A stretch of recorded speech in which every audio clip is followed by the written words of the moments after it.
আসসালামু আলাইকুম বন্ধুরা। হ্যাঁ, আমার সামনে সুশীল দেবনাথ নামে একজন ভদ্রলোক, অত্যন্তই সে একটা নিরীহ মানুষ এবং ভদ্রলোক বসে আছেন। তার বাবার নাম গদাধর দেবনাথ। তার বাড়ি বুনোগাতিতে।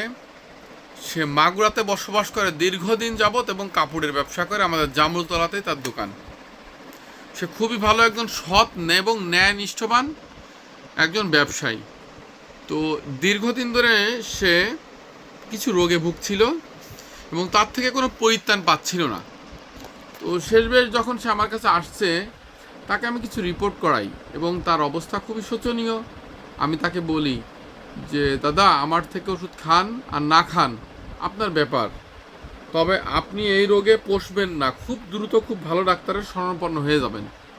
আর যদি এখান থেকে ওষুধ খান তবে খুব রিসেন্ট শুরু করেন।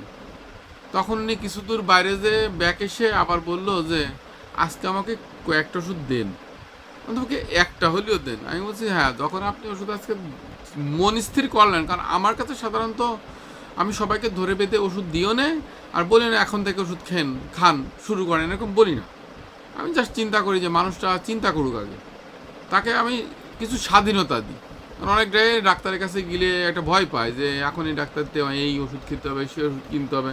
আমি মানুষকে দেখি এবং পরে সাজেশন করি যে আপনি নিজেই চিন্তা করেন, তারপরে আপনি নিজে একটা সিদ্ধান্ত নেন। তো যেটাই হোক, সে পরে সিদ্ধান্ত নিলে আমি তাকে 1-2 ডোজ ওষুধ খাওয়াই দিই এবং 3টা ওষুধ তাকে ধরাই দিই। ধরা দেওয়ার পরে তার রুগীর পরবর্তী বড় ইতিহাস আছে, কাহিনী আছে, আমরা রুগীর মুখ থেকে সরাসরি শুনবো। তো আমরা চলে যাই সুশীলদার কাছে, সুশীল দেবদানের কাছে তার মুখের বক্তব্য শোনার জন্য। তো আপনি আপনার পরিচয় দিয়ে একটু বলেন তো দাদা। আমি সুশীল দেবনাথ, বাড়ি সরসোনা গ্রামের বাড়ি। আমি মাগুরায় দীর্ঘদিন ব্যবসা বাণিজ্য করি, তারপরও জামরুলতলায় দোকান। আজকে দীর্ঘদিন আমি ডায়াবেটিস অথবা প্রস্রাবের সমস্যার জন্য ভুগছি। তাই এখানে বহু ডাক্তার দেখানো হয়েছে, টাকা পয়সাও প্রচুর খরচ করেছি, অথচ কোনো উপকার পাইনি। কিন্তু আমার এই ডাক্তার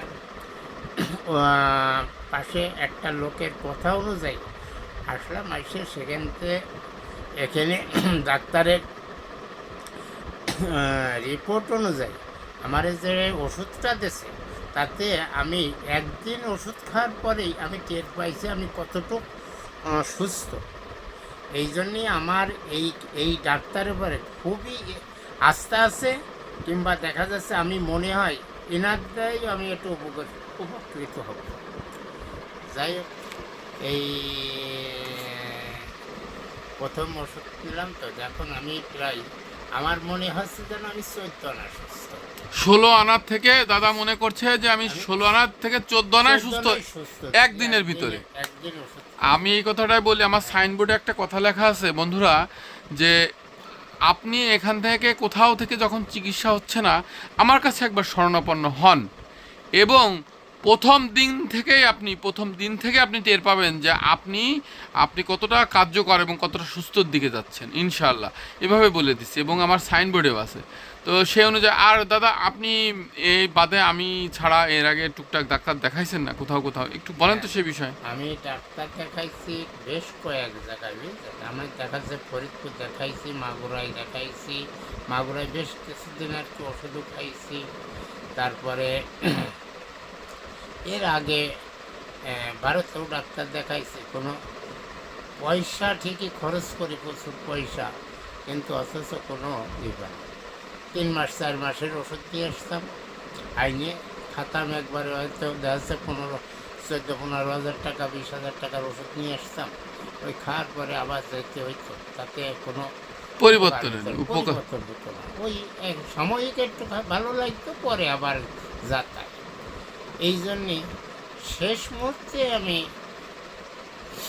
আমি এনার কাছে আসার পরে, যাই হোক, আমি এখন যতটুকু স্বস্তি পাচ্ছি, আজকে সারাটা দিনই পুরো সুস্থ। সারাটা দিনই আমি একটু দোকানে বসি। তাছাড়া আমি দোকানে বসে এতদিন খুব কষ্টে দোকানদার একটা খরিদ্দারের সাথে কথা করতে গেলেও মনের ভিতর খুব কষ্ট লাগবে। আর বিরক্ত বোধ হইতো, কিন্তু ব্যবসা করতে গেলে বিরক্ত হলে হয় না, তবু আমাদের এটা কষ্টের জন্য বিরক্ত হতে হতো।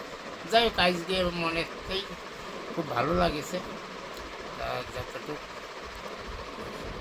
এই আর কি।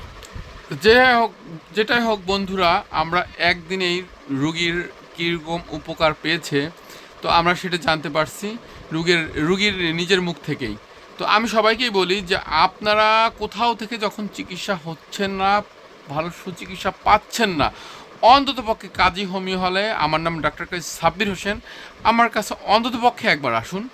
যে কোনো রোগের বিষয়ে, শরীরের মানবদেহের যত রোগ আছে, নার্ভের থেকে শুরু করে সাইকোসিস, সাইকোটিক, গ্যাস্ট্রোলিভার, পেনক্রাইটিস, এবং আপনাদের হার্টের সমস্যা, কিডনির সমস্যা, নিউরোলজি, ইউরোলজি, যেগুলো সাইনাস এবং গাইনি, বিশেষ করে যাদের বাচ্চা কাচ্চা হয় না, এবং মহিলাদের জরা সংক্রান্ত যত রোগ, মুখের স্কিন নষ্ট হয়ে গেছে, শরীরে বল নেই, গায়ের রং নষ্ট হয়ে গেছে, মুখে তিল, অবাঞ্ছিত দাগ, অবাঞ্ছিত লোম, যে কোনো সমস্যা আপনি আমার কাছে আসুন, ইনশাল্লাহ একদিন থেকে আপনারা যে কোনো রোগে আপনারা পরিত্রাণ পাবেন আশা করা যায়। তো সবাইকে ধন্যবাদ ভিডিওটা দেখার জন্য।